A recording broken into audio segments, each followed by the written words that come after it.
আসসালামু আলাইকুম বন্ধুরা, কেমন আছো? আশা করি আল্লাহর রহমতে ভালোই আছো। আমি আলহামদুলিল্লাহ ভালো আছি।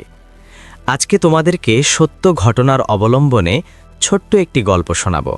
চলুন তাহলে শুরু করা যাক। রাজধানী রিয়াদের এক কলেজ ছাত্রী অসুস্থ হলে তাকে হসপিটালে নেওয়া হয়। পরীক্ষা নিরীক্ষা শেষে জানা যায় তার ক্যান্সার হয়েছে।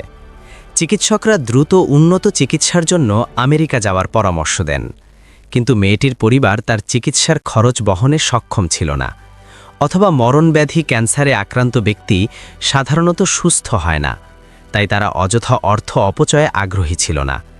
কিন্তু অত্যন্ত মেধাবী মেয়েটি শেষ চেষ্টা চালাতে তার একমাত্র সহোদর ভাইকে অনুরোধ করেন, কারণ তার বাবা মা দুজনেই অনেক আগেই মৃত্যুবরণ করেন আর রেখে যান 3 স্ত্রীর পক্ষের 18 জন সন্তান সন্ততি।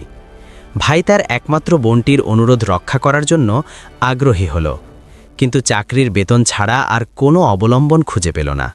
তবে তার একটি ছোট্ট বাড়ি ছিল, কিন্তু তার স্ত্রী এ বাড়ি বিক্রি করতে বাধা হয়ে দাঁড়ায়। অবশেষে 7-5 ভেবে লোকটি বাড়িটি বন্ধক রেখে মোটা অঙ্কের টাকা সংগ্রহ করল। ইতোমধ্যে স্ত্রী রাগ, ক্ষোভ ও অভিমানে বাপের বাড়িতে গিয়ে উঠল। লোকটি প্রায় 6 মাস ধরে চিকিৎসা চালিয়ে অবশেষে বোনটি মারা যায়। এদিকে চাকরিটাও চলে গেছে। দূতাবাসের সহায়তায় লোকটি বোনের লাশ নিয়ে রিয়াদ ফিরল এবং আয়ের কোনো উৎস না পেয়ে ট্যাক্সি ড্রাইভার হিসেবে জীবনযাত্রা শুরু করল। এদিকে বাড়ি বন্ধক রাখার কারণে স্ত্রী আর ফিরে আসবে না বলে জানিয়ে দিয়েছে। ড্রাইভারের জীবন বড়ই কষ্টের মধ্যে পড়ে যায়। এক রাতে লোকটি শুয়ে শুয়ে বোনের স্মৃতিচারণ করছিল। সে মানে বোন মৃত্যুর আগে 2 হাত তুলে আল্লাহর দরবারে মুনাজাতে বলেছিল, হে আল্লাহ, আমার জন্য আমার ভাই চাকরি হারিয়েছেন, স্ত্রী হারিয়েছেন, বাড়িটি বন্ধক রেখেছেন।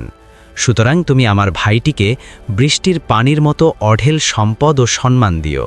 লোকটি বলছিল, হায় আফসোস, আমি কি বোকামিটাই না করলাম। এসব ভাবতে ভাবতে রাত শেষ হয়ে যায়। সকালে ঘুম থেকে উঠতে কষ্ট হচ্ছে, কারণ রাতে ঘুম হয়নি। সকাল 11টার দিকে এক দূরসম্পর্কের আত্মীয় এসে একটি সুসংবাদ দিলেন যে তোমার অমুক আত্মীয়ের কোনো সন্তান সন্ততি না থাকায় কালালা নীতিমালার আলোকে তুমি কিছু সম্পদ পাবে। লোকটি তথায় গিয়ে খোঁজখবর নিয়ে জানল, সত্যি সত্যি একটি এয়ারপোর্ট এলাকার সংলগ্ন বিশাল সম্পত্তির মালিক হয়ে গেছে সে।